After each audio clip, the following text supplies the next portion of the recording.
पाण्ये विश्वंभरां गोदां वंदे श्रीरंगनायकी। जय श्रीराम। పక్కన వాళ్ళ యొక్క నిద్రమంతా వచ్చేలా గట్టిగా జై శ్రీరామ్ చెప్పండి. జై శ్రీరామ్. ప్రియ భగవద్బంధువులారా, భాగవతోత్తములారా, తిరుప్పావై దివ్యం వ్రతములో భాగంగా 8 పాశురాలు పూర్తి చేసుకొని ఇవాళ రోజున మనం 9వ పాశురానికి ఉపక్రమించబోతున్నాం. ఈ తిరుప్పావై ద్రావిడ దివ్య ప్రబంధం మొత్తం 3 దశలుగా ఉంటుందన్నమాట. ఎన్ని దశలు? 3 దశలు. అంటే ఒకటి ఆభిముఖ్య దశ, 1 నుండి 5వ పాశురముల వరకు ఈ పరమాత్మ ఏ రూపాన్ని ఆశ్రయించాలి, ఏ రూపానికి మనం అభిముఖముగా ఉంటే స్వామి అనుగ్రహిస్తాడని చెప్పి చిట్ట చివరిగా అర్చావతారాన్ని గోదాదేవి చెప్పింది. అది 1 నుండి 5వ పాశురముల వరకు. తర్వాత ఆభిముఖ్య దశ, ఆశ్రయణ దశ. మనం స్వామిని అనుభవించాలంటే ఏకాంతముగా అనుభవించరాదు కనుక కొంతమంది పెద్దల్ని భాగవతోత్తముల్ని ఆశ్రయించి వారి యొక్క భగవత్ కటాక్షం చేత వారు పొందిన జ్ఞానాన్ని మనం పొందినట్లయితే ఆ స్వామి శ్రీయస్పతిని చేరవచ్చని చెప్పి 2వది ఆశ్రయణ దశ. ఈ భాగవతోత్తములతో కూడినటువంటి స్వామిని ఆశ్రయించేదాన్ని అనుభవ దశ. ఇప్పుడు మనం ఏ దశలో ఉన్నాం? అనుభవ దశలో ఉన్నారా? ఆశ్రయణ దశలో ఉన్నారన్నమాట. అయితే లోపల గోపికలు పడుకోవట్లేదు, మీరు పడుకుంటున్నారు రోజు. గోదాదేవి వచ్చి మిమ్మల్ని లేపాలి. అయితే ఈ 6, 7, 8 పాశురములలో గోదాదేవి కొన్ని గుర్తులు చెప్పింది కానీ నీవు పడుకుంటున్నావని చెప్పలేదు. నీవు లేవమనే చెప్పింది కానీ బయట పక్షులు కూస్తున్నాయి అని, గేదెలు ఇట్లా మేత కోసమే వెళ్ళిపోతున్నాయి, ఆ శంఖధ్వని వినిపిస్తుందని చెప్పి ఈ 6, 7 పాశురములలో తాను కేవలం గుర్తులు చెప్పింది. ఎటువంటి గుర్తులైతే ఉదయాన్నే సుప్రభాతం సమయంలో ఎటువంటి గుర్తులు ఉంటాయో బాహ్యమైనటువంటి ప్రపంచంలో అటువంటి గుర్తులు చెప్పింది. నిన్న లోపల ఉండేటువంటి గోపిక ఆమె ఏ ఆళ్వార్ల స్వరూపము? 1000 ఆళ్వార్ల యొక్క స్వరూపముగా ఆమె బయటికి వచ్చి గోష్ఠిలో చేరింది. ఏ దివ్య క్షేత్రాన్ని మనం అనుసంధానం చేశాం నిన్న? కాంచీపురం వరదరాజ స్వామిని చతుర్భుజములతో శంఖచక్రగద అభయహస్తంతో వేంచేసి ఉంటాడైన వరదరాజ స్వామి. ఇవాళ గోపిక లోపల పడుకునేటువంటి గోపికని మరలా మేల్కొల్పుతున్నారనమాట. ఇవాళ ఎటువంటి గుర్తులు చెప్పరు. తాను ఏ విధంగా నిద్రిస్తుందో, నిద్రాదశలో తాను పరమాత్మను ఏ విధంగా అనుభవిస్తుందో అటువంటి దర్శనం చెప్తారు స్వామి గోపికలందరూ కూడా. అయితే భగవద్గీతలో కృష్ణుడు అర్జునుడికి చెప్తాడు, అర్జున నేను అంతటా వ్యాపించి ఉన్నానయ్యా, నీ లోపల కూడా ఉన్నాను అంటాడు. ఎవరు? కృష్ణుడు అర్జునుడితో. అప్పుడు అర్జునుడు అంటాడు, ఏమిటయ్యా నువ్వు ఏమన్నా పరిహాసం చేస్తున్నావు, నా ఎదురుగా కనిపిస్తున్నావు, నా లోపల ఉన్నావేంటని అర్జునుడు అంటాడనమాట. అప్పుడు కృష్ణ పరమాత్మ చెప్తాడు, చూడు నీవు మెడలో మంచి పగడాల ముత్యాల దండ వేసుకున్నావు కదా, వేసుకున్నాను అంటాడు. అది ఎట్లా వేసుకున్నావు? దారానికి గుచ్చి వేసుకున్నావు. ఆ ముత్యాలు రత్నాలు నేను బాగా విలువైన వాటిని, ఈ దారం ఏదో చాలా తక్కువ ఉందని చెప్పి దారం తెంచితే ఏమవుతుంది? ముత్యాలు నిలబడతాయా? నిలబడలేవు కనుక ఈ ముత్యాలు దారం పైన ఆధారపడుతున్నాయా, దారం వచ్చి ముత్యాల పైన ఆధారపడుతున్నాయా? ముత్యాలే దారం పైన ఆధారపడుతున్నాయి. కాబట్టి ఈ ముత్యాలు రత్నాలు ఇవన్నీ కూడా జీవకోటి. లోపల ఉండేటువంటి దారం ఎటువంటిదంటే పరమాత్మ. ఆ పరమాత్మపైనే మనం అందరం కూడా ఆధారపడి ఉంటాం కనుక అటువంటి పరమాత్మ ఎక్కడ ఉంటాడు? మన హృదయం అనేటువంటి కమలంలో ఆత్మస్వరూపంగా ఉంటాడు. అటువంటి ఆత్మస్వరూపమైనటువంటి పరమాత్మని దర్శించేటువంటి ఒక యోగి జ్ఞాన జపం భక్తి జపం చేస్తే ఏ విధంగా ఉంటుందో ఇవాళ గోపిక అట్లా ఉంటుందన్నమాట. అటువంటి నామానుసంధానం చేసేటువంటి యోగి ఎట్లా ఉంటాడో భగవద్గీతలో కృష్ణ పరమాత్మ 4 అవస్థలు చెప్పారనమాట. అది ఒకటి వశీకరావస్థ, ఒకటి ఏకేంద్రియావస్థ, ఇంకోటి వ్యతిరేకావస్థ, ఇంకోటి యతమానావస్థ. ఈ 4 అవస్థలు యోగి ఎట్లా ఉంటాడో అందులో చాలా గొప్పది మొదటిది వ్యతిరేకావస్థ. అంటే తనను తాను మర్చిపోయి భగవంతుడే వచ్చి రక్షించాలని చెప్పి ఉపాయ నిష్ఠ కలిగిన వాళ్ళు ఏమంటారు? ఆ దశని వ్యతిరేకావస్థ, వశీకరావస్థ అంటారు. ఎట్లాగంటే ప్రహ్లాదుల పైన తన తండ్రి ఎన్నోసార్లు ఇబ్బంది పెడతాడు, పాములతో కనిపిస్తాడు, కత్తులతో ఎన్నోసార్లు ఇబ్బంది పెట్టినా అంతటా శ్రీహరినే ధ్యానించి అవి నన్ను ఏమీ చేయమని భావించడం కనుక ప్రహ్లాదుని ఎవరు కూడా ఏమీ చేయలేకపోయారు. ఏనుగులు వచ్చి తొక్కుతాయి, మొత్తం ఆతంగాలు వచ్చి కూడా ఎన్ని ఇబ్బందులు పెట్టినా అంతటా శ్రీహరినే దర్శించాడు, అంతటా పరబ్రహ్మ రూపాన్ని దర్శించాడు కనుక ప్రహ్లాదుడికి కించిత్ హాని కూడా కలగలేదు. అంతేకాకుండా వ్యాస మహర్షి కుమారుడు పేరు శ్రీశుకుడు అన్నమాట. అయితే మొన్న కూడా చెప్పుకున్నాం ఒకసారి, వ్యాసుడు అయితే అక్కడ కొంతమంది స్త్రీలు సరోవరంలో స్నానం చేస్తుంటే వ్యాస మహర్షి వెళ్తుంటే వస్త్రాలు కట్టుకునేవారు. అదే శుకబ్రహ్మ వెళ్తే వివస్త్రులుగా స్నానం చేసేవారు. ఎందుకంటే ఆయనకు అంతా కూడా చెట్టు పుట్ట అంతా కూడా స్త్రీలలో పురుషులంతా ఆ శ్రీ మహావిష్ణువునే దర్శించేవాడు కనుక ఆయనకి స్త్రీ ఏంటో పుట్ట ఏంటో పామేంటో తేడానే తెలియదు, అంతా పరబ్రహ్మాన్నే దర్శించేవాడు కనుక అటువంటి అనుభవ దశలో ఉంది ఇవాటి గోపిక. అయితే ఈ 9వ పాశురం చాలా గొప్పదైనటువంటి పాశురం, మహా ఉత్కృష్టమైనటువంటి పాశురం. అంటే ఈ మానవుడు గొప్పగా ఉండి గొప్ప జీవనాన్ని పొందాలంటే ఏది శాశ్వతమైన ఆనందాన్ని ఇచ్చేది, అటువంటి శాశ్వతమైన ఆనందాన్ని ఏ విధంగా పొందుతారో ఇవాటి గోపికని మేలుకొల్పుతున్నారు ఈ బయట ఉండేటువంటి గోపికలందరూ కూడా. అయితే వీరు గుర్తులు చెప్పకుండా ఆమె ఏ భవనంలో పడుకుందో చెప్తున్నారు. తూమని మాడత్తు శుద్ధం వెలక్కిరియా, ఆమె పరిశుద్ధమైన మనుల చేత నిర్మించబడిన ఒక అందమైన భవనంలో చుట్టూ వెలక్కిరియ, ఆ భవనంలో ఆమె ఒక పాన్పు పైన నిద్రిస్తే చుట్టూ కూడా దీపాలు వెలుగుతున్నాయి. తూపం కమర తుయిలనై మేల్ కన్మరను, లోపల అందమైన మణి భవనంలో పరిశుద్ధమైన మనుల యొక్క భవనంలో లోపల ధూపం ఆగ్రహిస్తుండగా దీపపు కాంతుల మధ్య ఆ అందమైన పాన్పు పైన ఈ గోపిక పడుకుంది అని చెప్పి కీర్తిస్తున్నారనమాట. అయితే ఇక్కడ పరిశుద్ధమైన మనుల చేత అని అంటున్నారు. ఎంత పరిశుద్ధం అంటే అసలు మనకు ఒక సందేహం కలగాలి, అది నందవ్రజంలో ఇంత సంపద ఎక్కడ వచ్చింది అంటే సాక్షాత్తు శ్రీ మహావిష్ణువే అక్కడ నుండి ఇక్కడికి కృష్ణ పరమాత్మగా వచ్చాడు కాబట్టి, కృష్ణుడు వచ్చిన సాక్షాత్తు లక్ష్మీ అమ్మవారు కూడా ఇక్కడికి వచ్చింది కాబట్టి అది అంతా లక్ష్మీ నిలయంగా మారిపోయింది అని ఒక భావన. ఇంకొకటి అంటే ఒకసారి కృష్ణుడు ఈ గోపికల్ని పరీక్షిద్దాం అనుకుంటాడు. నిజంగా నేను లేకపోతే వీరు ఎట్లా ఉంటారో చూద్దామని అనుకుంటాడు. ఒకసారి అంతర్ధానుడు అయిపోతాడు, గోపికలు తమ ప్రాణాలనే విడిచిపెడదాం అనుకుంటాడు. అప్పుడు కృష్ణుడు వచ్చి మీకు ఏం కావాలి అంటే అందరూ కూడా నాకు అది కావాలి ఇది కావాలంటారు కాబట్టి మీకు కూడా మంచి మనుల భవనాన్ని నిర్మిస్తానని చెప్పి అంటాడు. అంతలో ఇవాళ గోపిక అంటే చాలా ఇష్టం అంట కృష్ణ పరమాత్మ.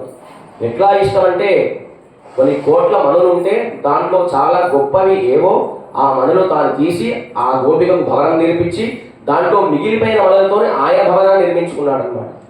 అయితే ఒక 10 కేజీల బియ్యం పోసి దాంట్లో ఒక 100 రత్నాలు వేసామని ఒక కోడిని వదిలిపెడితే ఏం చేస్తుంది?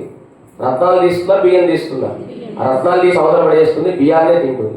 కృష్ణ పరమాత్మ కూడా మంచి బాగా ఉండేటువంటి మనులతోని రత్నాలతోని ఇవాళ గోపికకి మంచి అందమైన భవనాన్ని కట్టించి ఆ మిగిలిన భవనాలతోని తాను భవనాన్ని ఏర్పాటు చేసుకున్నాడు.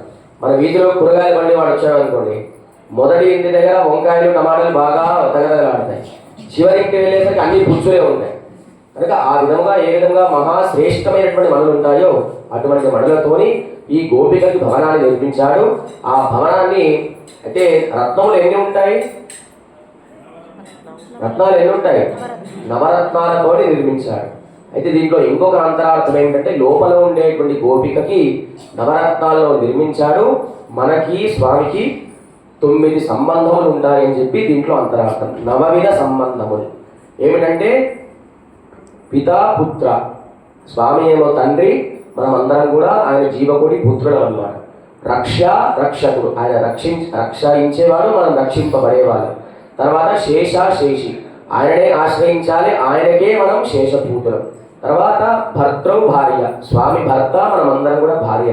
అది అట్లా కుదురుతుందండి. భార్య అంటే స్త్రీ కదా, అంటే మనం ఎవరిపైన ఆధారపడి ఉంటామో, ఎవరి కోసం వినియోగపడతామో, ఎవరినే భర్తలాగా భావిస్తాం అటువంటి వాడు స్వామి. కనుక పితృపుత్ర, రక్షక, శేషి, భర్తృ భార్య, జ్ఞాతృ జ్ఞేయ, జ్ఞానమంతా ఇచ్చేవాడు స్వామి కనుక అటువంటి జ్ఞానాన్ని ఇచ్చేటువంటి జ్ఞానాన్ని సముపార్జించేవాళ్ళం మనం.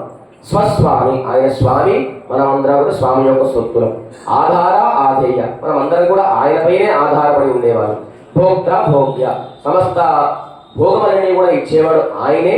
అది అనుభవించి తర్వాత కృష్ణార్పణని అనేవాళ్ళం మనం కనుక. ఈ 9 విధాల సంబంధం ఏ విధంగా ఉంటుందో ఈ గోపిక కూడా 9 రత్నములతోని 9 మనులతోని అందమైన మేడలు కట్టించారు కృష్ణుడు అని చెప్పి లోపల గోపిక పడుకుంది. అంతేకాకుండా ఆమె పడుకుంటే ఎట్లా ఉంది? చుట్టూ చుట్టం వెలక్కిరియ, ఆమె చుట్టూ కూడా పెద్ద పెద్ద దీపపు కాంతులు వెలుగుతున్నాయి. అయితే వీళ్ళందరూ కూడా ఎందుకు ఉదయాన్నే కృష్ణుని చేరుదామని చెప్పి అర్థం చేస్తున్నారంటే చీకటి వేళలో కృష్ణుని ఆశ్రయించినట్లయితే ఆ గొల్లపల్లె ప్రాంతంలో పెద్దలందరూ కూడా మరలా మనకి ఇబ్బంది పెట్టరు. చీకటి ప్రాంతంలో ఏకాంతంగా స్వామి అనుభవిస్తే చీకటి నలుపు, కృష్ణుడు కూడా నలుపు, మన దర్శన భాగ్యం తొందరగా కలుగుతుందని చెప్పి వీరు చీకటి వేళ బయలుదేరారు. కానీ లోపల గోపిక ఏం చేస్తుంది? చుట్టూ మంచి దీపాలు పెట్టుకుంటుంది అనమాట. ఆ దీపపు కాంతులు ఆమె ముఖమైన ప్రసరించి బాగా వెలిగిపోతుంది. అంతేకాకుండా ధూపం కమర తూలనై మేల్ కన్వలరం, చుట్టూ కూడా మంచి సుగంధమైన ధూపం పరిమళిస్తుంది. మనకు ఒకసారి ధూపం వేస్తేనే ఒకసారి తగ్గుతాం, ఒకసారి వాసన పీల్చలేం.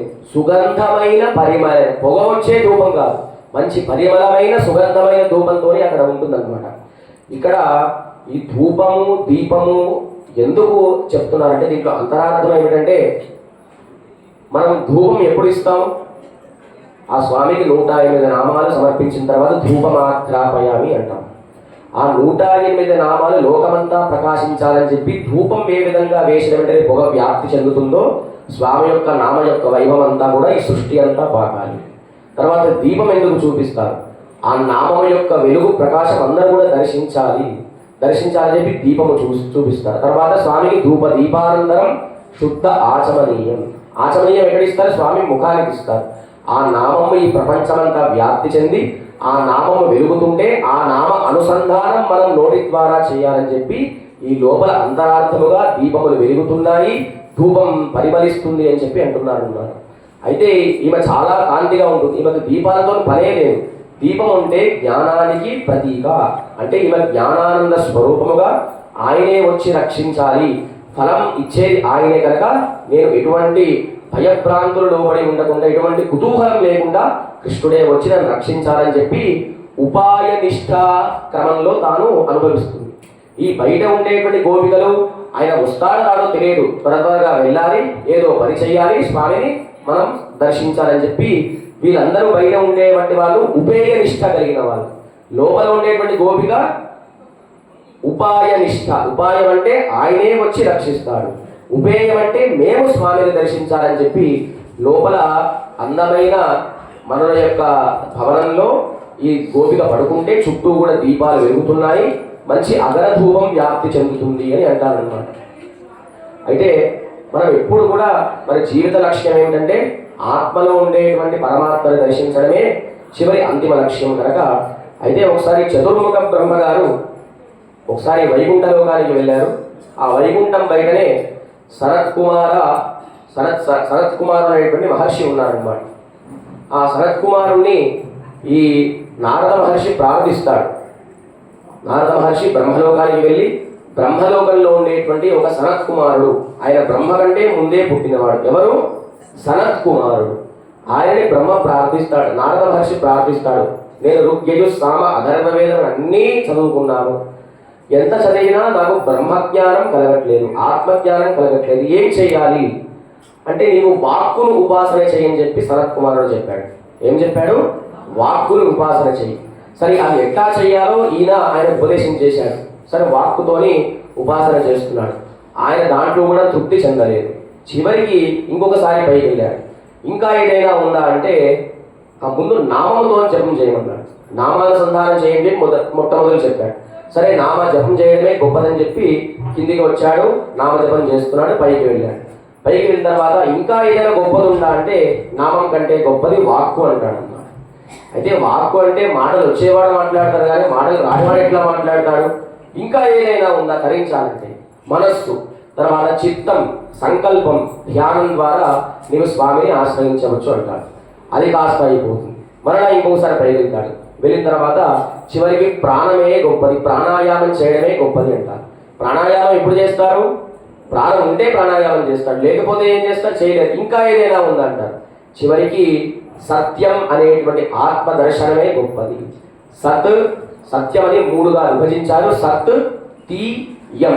ఏంటి సత్యం అంటే? సత్, తి, యం. ఈ 3 పదాలు కలిపితే సత్యం అనే పదం వచ్చింది. సత్ అంటే ఎప్పుడు ఎల్లప్పుడూ ఉండేది. మధ్యలో తి అనే అక్షరం తేజస్సు. ఈ పాంచభౌతికమైన శరీరం తేజస్సు అనే దాని మీద ఆధారపడి ఉండి ఎప్పుడు పరమాత్మనే ఆశ్రయించాలి. ఆ పరమాత్మ ఎక్కడ ఉంటాడు? మన ఆత్మలో ఉంటాడు కనుక ఆత్మజ్ఞాన స్వరూపమే గొప్పది కనుక ఇవాళ గోపిక కూడా అటువంటి జ్ఞానానంద స్వరూపమైనటువంటి పరమాత్మని తన ఆత్మతో దర్శిస్తుంది అని చెప్పారనమాట. ఏమి అందమైన భగవానుడు తాను పడుకుంది పాన్పు పైన. ఆ శయ్య ఎట్లాంటిదంటే పాన్పు అది చూస్తేనే నిద్ర వచ్చేస్తుంది అనమాట. ఆ శయ్యనే శ్రీకృష్ణ పరమాత్మ, దానిపైన ఈమె పడుకుంది. అంటే మన హృదయం అనేటువంటి మంచం పైన ఈ జీవుడు ఏ విధంగా పడుకుంటాడో ఆ గోపిక కూడా కృష్ణ పరమాత్మ అనేటువంటి మంచం పైన పడుకుంది అని చెప్పి తూపం కమర తూలనై మేల్ కన్మలరం మామాన్ మగలే.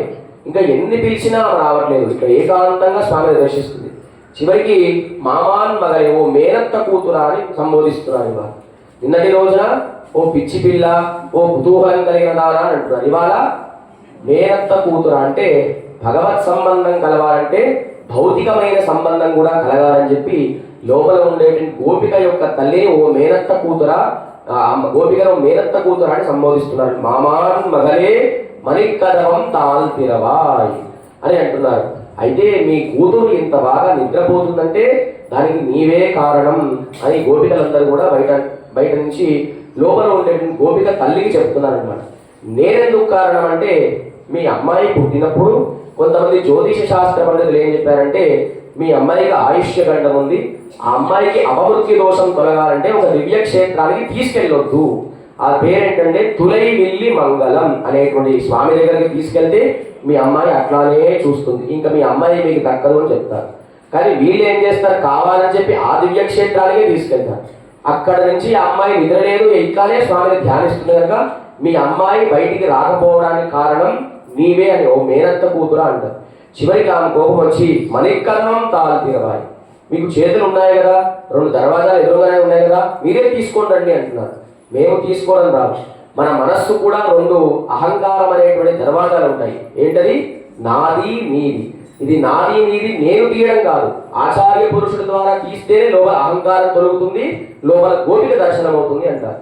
అప్పుడు నీవే తీయాలి అంటారు.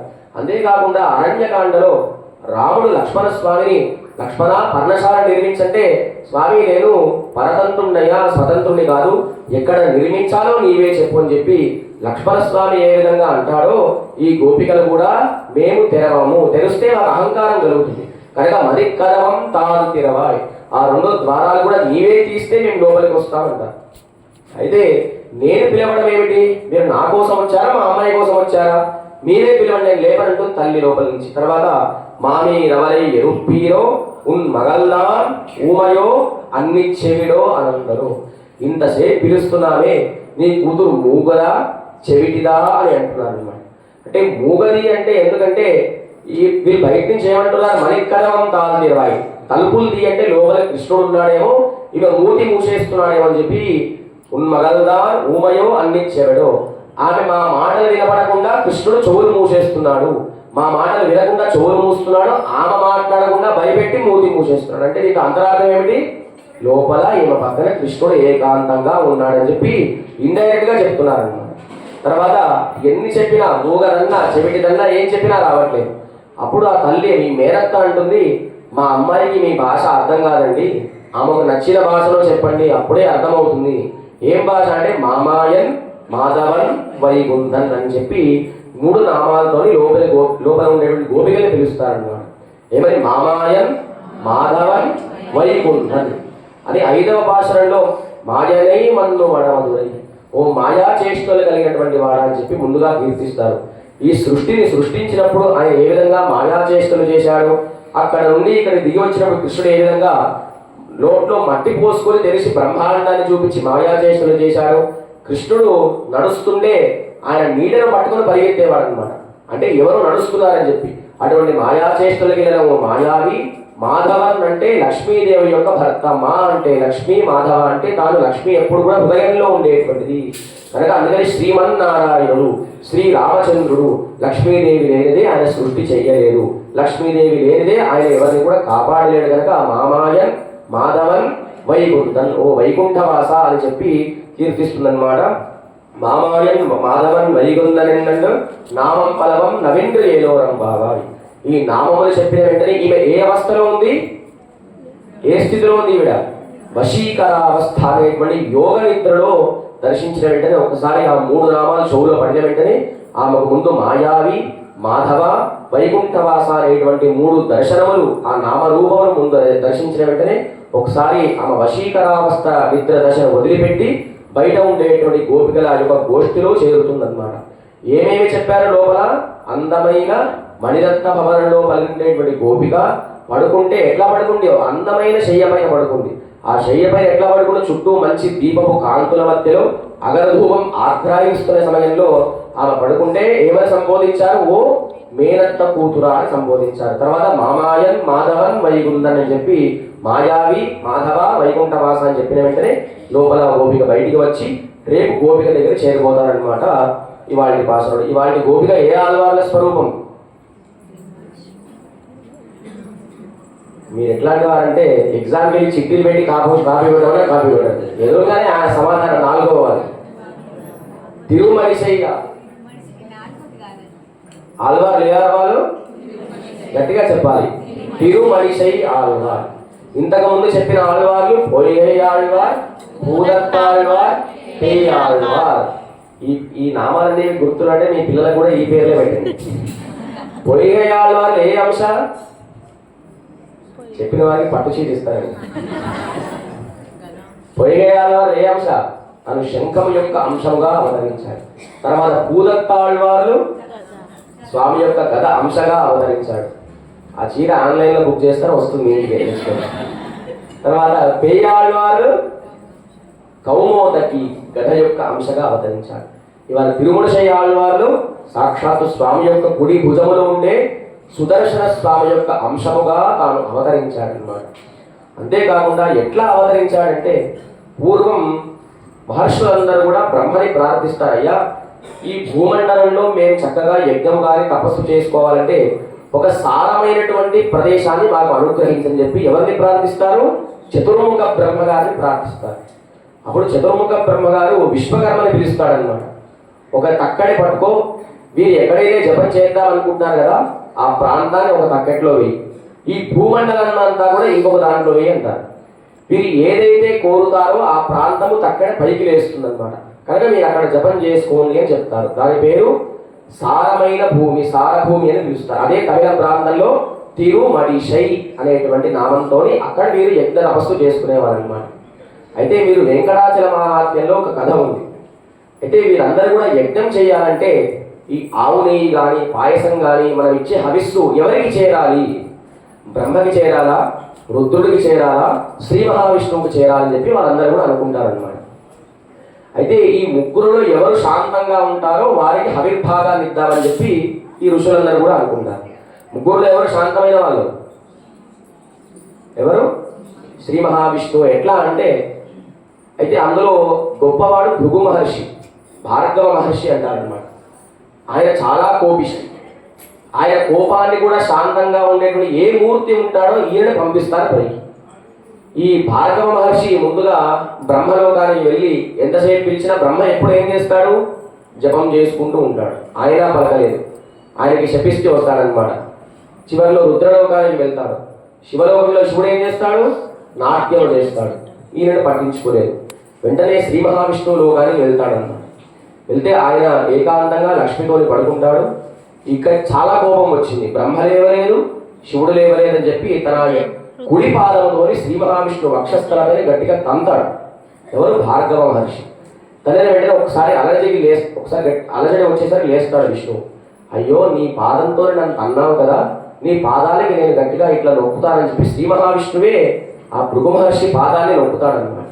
అయితే భృగు మహర్షి కూడా 3 నేత్రములు ఉంటాయి. 2 నేత్రాలు ఇక్కడ ఉంటాయి, 3వ నేత్రం తన ఎడమ పాదం కింద ఉంటుంది. అదే అహంకారం. మెల్లగా నొక్కుతుంటే ఆయన తన్మయత్వంలో ఉంటాడు. వెంటనే శ్రీ మహావిష్ణువు ఇట్లా 3వ నేత్రాన్ని నొక్కేస్తాడనమాట. అప్పుడు అహంకార రహితుడై ఈ విష్ణువుకే హవిస్సును సమర్పించాలి. ఎందుకు ఈ విష్ణువుకే హవిస్సును సమర్పించినట్లయితే ఆయన అనుగ్రహించి నాకు ఇంద్రలోకాన్ని అప్పచెప్తాడు. పూర్వం ఎవరు తపస్సు చేసినా యజ్ఞం చేసినా ఇంద్రలోకం కోసం పోటీ పడేవారు అనమాట. అంటే ప్రైమ్ మినిస్టర్ లాంటిది ఆ పదవి. అటువంటి ఇంద్రలోకం నుండి అన్ని భోగములు, మంచి అప్సరస స్త్రీని అనుభవించవచ్చుగా. దేవతలనే శాసించేటువంటి లోకం అది ఇంద్రలోకం. అయితే ఈ భార్గవ మహర్షి కిందికి వచ్చాడు, జపం చేస్తున్నాడు. అప్పుడు ఇంద్రుడికి భయం పుట్టింది. ఈయన ఘోరంగా తపస్సు చేస్తున్నాడంటే నా పదవి ఊడిపోయినట్టే అని చెప్పి ఇంద్రుడు అనుకుంటాడు. వెంటనే శ్రీ మహావిష్ణువుని ప్రార్థిస్తాడు. విష్ణువుని ప్రార్థించిన వెంటనే ఈ ఇంద్రుడు అనేక అప్సరసస్తుని స్త్రీలు పంపిస్తాడు, రంభ, ఊర్వశి, మేనక, ఎట్లాగైనా చెప్పి భార్గవ మహర్షి యొక్క తపస్సును చెడగొట్టాలి అని చెప్పి అనుకుంటే ఎన్ని ప్రయత్నాలు చేసినా ఏది కూడా ఫలితం లేదు. చివరిలో ఒక అప్సరస స్త్రీని పంపిస్తారు, ఆమె పేరు కనకాంగి. ఏం పేరండి? ఆమె కిందికి వస్తుంది. కృష్ణుడు ఏ విధంగా మురళీ గానం చేస్తాడో ఆమె వేణుగానం చేసేదన్నమాట. ఒక్కసారి ఆమె గానం చేసే వెంటనే తపభంగమై ఒకసారి కళ్ళు తెరిచాడు. తెరిచిన వెంటనే ఆమెను మోహిస్తాడు, ఆమెను పెళ్లి చేసుకుంటాడు.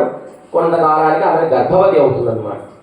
అయితే తాను ఇంద్రలోకాన్నే పొందుదాం అనుకుంటాడు కదా, ఈ ఇంద్రలోకం ఈవిడ వల్లనే పోయిందని చెప్పి కొంతకాలం తర్వాత కనకాంగిని కూడా వదిలేస్తాడు. ఎవడు? భార్గవ మహర్షి. వదిలేసి మరలా తపస్సులు ప్రారంభిస్తారు. ఈ కనకాంగి ఎవరు? సాక్షాత్తు అప్సరస స్త్రీ. ఆమె ఎక్కడ ఉంటుంది? ఎప్పుడు ఇంద్రలోకమే ఉంటుంది. ఈ భూలోకంతో నాకు ఎటువంటి సంబంధం లేదు. అయితే గర్భంలో ఉండే పిల్లవాడు 9 మాసాలు పూర్తి కాకుండానే 7వ మాసాన్ని బయటికి తీసి ఒక బొంగు కర్రలో దాచిపెడుతుంది కనకాంగి. దాచిపెట్టి వెళ్ళిపోతుంది అన్నమాట. వెళ్ళిపోతుంటే ఆ బొంగు కర్ర బాగా ప్రకాశిస్తుంది. ఎందుకంటే సాక్షాత్తు సుదర్శన అంశాయ బాగా వెలుగుతుంది. చీమలు అవన్నీ కుడుతుంటాయి అన్నమాట. ఇలా పాలు తాగడం లేదు, ఏమీ తాగడం లేదు. అక్కడ ఉండేటువంటి స్వామి సాక్షాత్తు జగన్నాథ స్వామి. ఆయన వచ్చి అమ్మవారు ఏం చేస్తుందంటే ఆ పిల్లవాడిని బయటికి తీసిన వెంటనే ఒక్కసారి ఆ భగవత్ స్పర్శ కలిగిన వెంటనే ఆ పిల్లవాడు ఒక్కసారి ఇట్లా స్పర్శ కలిగింది అనమాట. కలిగి గట్టిగా ఏడ్చాడు. మళ్ళీ పిల్లవాడికి రోజు ఆహారం ఎట్లా? తల్లి పాలిద్దామంటే తల్లి లేదు. ఏం చేయాలంటే పక్కనే ఒక తేనె పట్టు ఉంటుంది అనమాట. ఆ తేనె పట్టు చెట్టుకు కట్టి చిన్న రంధ్రం పెడతారు దాన్ని. ఒక్కొక్క చుక్క నోటిలో కారేసరికి ఆ అబ్బాయి ఏడుపు ఆపేశాడు చిన్న పిల్లవాడు. ఇలా స్వామి వెళ్ళిపోయాడు, అమ్మవారు వెళ్ళిపోతుంది. అట్లా కొంతకాలం తర్వాత ఒక ఈ మేదరివాడు అంటారు కదా, ఈ పుట్టలు చేసేవాడు వస్తాడనమాట. వచ్చి ఆ పిల్లవాడిని తీసుకుంటాడు.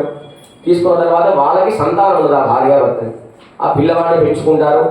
ఎన్నిసార్లు తల్లి పాలించినా తాగడు, కానీ పెరిగిపోతున్నాడు.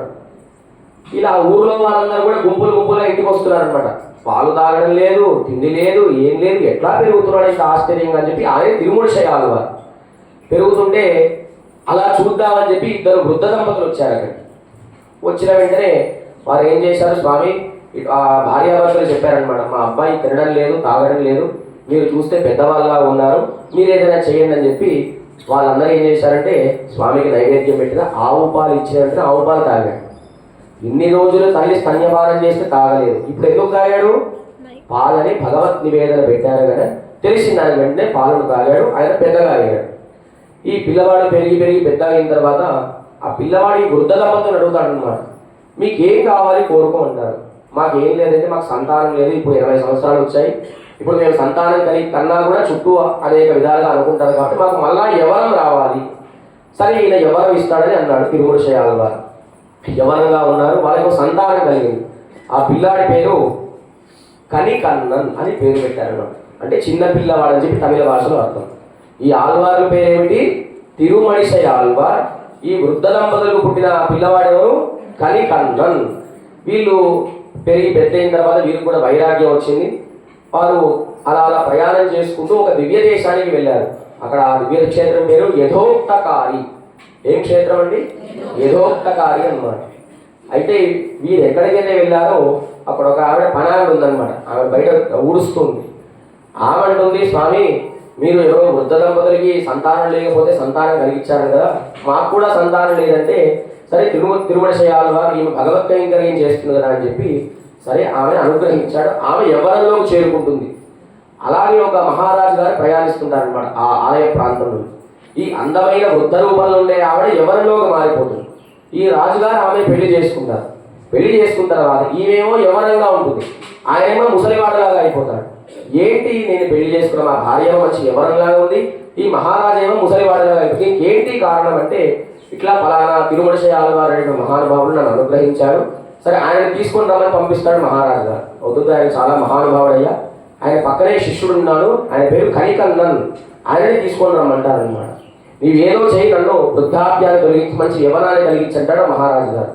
ఈ శరీరం అంతా కూడా నాకు భగవంతుడి కోసమే వినియోగం, నేను అనుగ్రహించను అంటాడనమాట.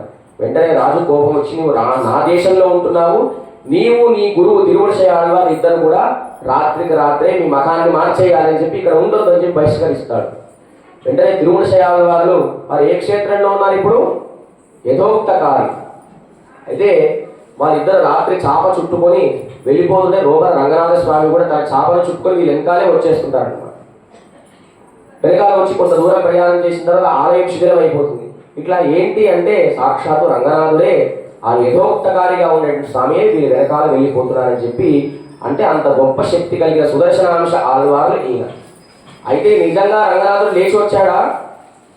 లేచి వస్తాడు అట్లా లేచి వచ్చాడు. ఇప్పుడు భక్తులు నిజంగా నమ్మాలని చెప్పి రంగనాథుడు ఎట్లా పడుకుంటాడండి? తన కుడి చేయి పైకి పెట్టి పట్టుకుంటాడు. ఈ దివ్యక్షేత్రం తాను ఎడమ చేయి పైకి పెట్టి పట్టుకుంటాడు. రంగనాథుడు పైన ఫోటోలో ఇట్లా కుడివైపు శిరస్సు ఉంది, యథోక్తకారిలో ఎడమ వైపు శిరస్సు ఉంది, ఎడమ చేతి ఇట్లా పెట్టుకుంటాడు అనమాట. అంటే నిజంగా రంగనాథుడు లేచి వచ్చి ఆళ్వార్ల వెనకాల వెళ్ళిపోయారు అని చెప్పి భక్తులందరూ కూడా నమ్మాలని చెప్పి, యథోక్తకారి అంటే భక్తులు ఏ విధంగా కోరుకుంటారో ఆ విధముగా యథాతథముగా చేసేటువంటి స్వామి కనుక స్వామి పేరు ఏమిటి? క్షేత్రం పేరు యథోక్తకారి. అంత గొప్ప సుదర్శన అంశముగా తను అవతరించిన తిరుమూడిశై ఆళ్వార్. ఏ అంశ? సుదర్శన అంశ. ఇప్పటికీ ఆ దివ్యక్షేత్రంలో ఆ పిల్లవాడు ఏ విధంగా తేరను తాగారో ఈ తిరుమూడిశై ఆళ్వార్ ఏ దివ్యక్షేత్రంలో ఉన్నారు అటువంటి సన్నివేశాన్ని 3 రోజులు ఉత్సవం చేస్తారు ఆ క్షేత్రంలో. కనుక ఇవాళ భాషలలో ఏ దివ్యక్షేత్రాన్ని కీర్తించింది మన ఆండాల తల్లి అంటే ఘటికాచలం అనేటువంటి ఒక దివ్యక్షేత్రం. అయితే యథోక్తకారి అనేటువంటి తిరుమూడిశై ఆళ్వార్ సంబంధమైనటువంటి క్షేత్రం. ఇవాళ భాషలలో మామాయన్, వైగుందన్ అని చెప్పి, ఓ మాయావి అని చెప్పి, మాధవ, వైకుంఠవాస అని చెప్పి ఏ దివ్యక్షేత్రాన్ని కీర్తించిందంటే తిరుక్కడిత్తం. ఏం క్షేత్రం అండి? తిరుక్కడిత్తం. తమిళ పదం, తెలుగు పదం ఘటికాచలం. అక్కడ ఉండేటువంటి స్వామి నృసింహస్వామిగా ఉంటాడు. అక్కడ స్వామి పేరు అద్భుత నారాయణ స్వామి. ఏం స్వామి? అందరు కూడా ఒకసారి నమస్కారం చేస్తూ చెప్పండి, భగవన్నామాన్ని చెప్పండి. కటిస్థాపుర ఓం కటిస్థాపుర వాసాయ కల్పకవల్లి సమేతాయ అద్భుత నారాయణాయ నమః. కటిస్థాపుర వాసాయ కల్పకవల్లి సమేతాయ అద్భుత నారాయణాయ నమః. ఇక్కడ స్వామి గరుత్మంతుడిపైన వేంచేసి ఉంటాడు. చతుర్భుజుడై శంఖము చక్రము అభయహస్తాన్ని చూపిస్తుంటాడు. కింద తన పాదాల విందముల యందు ఈ కల్పకవల్లి అమ్మవారు స్వామి పాదాల దగ్గర ఉంటుందన్నమాట. ఏ దివ్యక్షేత్రం? ఘటికాచల దివ్యక్షేత్రంలో ఇవాళ ఏ ఆళ్వార్లు? తిరుమలిశై ఆళ్వార్. ఏ అంశ? సాక్షాత్ సుదర్శన అంశగా తాను ఈ భూలోకంలోకి అవతరించాడు. ఆళ్వార్ దివ్య ఎంబెరుమానా దివ్య దివ్య తిరువడిగలే. జై శ్రీరామ్.